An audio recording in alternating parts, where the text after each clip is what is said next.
A 100% drop in car sales in Shanghai is the zero-COVID policy's latest impact on China's economy. This policy led to the closure of factories, it slowed down economic activity, and it disrupted supply chains. A number of news outlets are now reporting on concerns whether China's economic downturn will cause a global recession.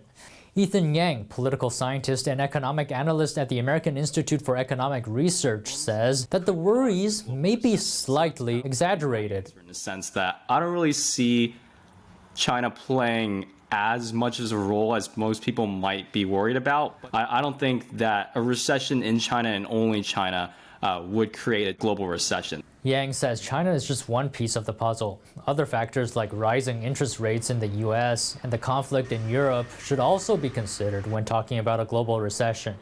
So what people are worried about is not just China's economy, but they're also looking at Europe and the US for what's basically a perfect storm of rising interest rates in the US and a war in Europe. And so I think most people are worried about that. Those three things, China, Europe, and the US, both having independent problems, could cause a global recession. But on the other hand, it would be a different story if China expands its lockdowns from Shanghai to the entire country. If China does this, it could single-handedly cause a global recession.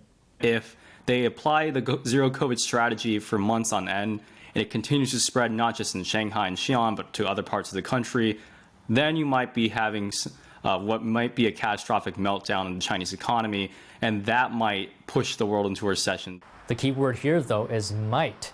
It would still be a toss-up, even if China has a catastrophic meltdown. But again, I think you need to look at other countries, not just China. I think if it's only China that's having problems, then you have slower growth, but not a recession, in the sense that China does poorly. That makes things less comfortable around the world in terms of prices and supply chains.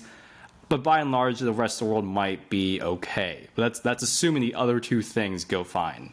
If the two other things go well, meaning the US can contain inflation and Europe can contain the war, then Yang says China's COVID lockdowns alone likely won't put the world into a recession.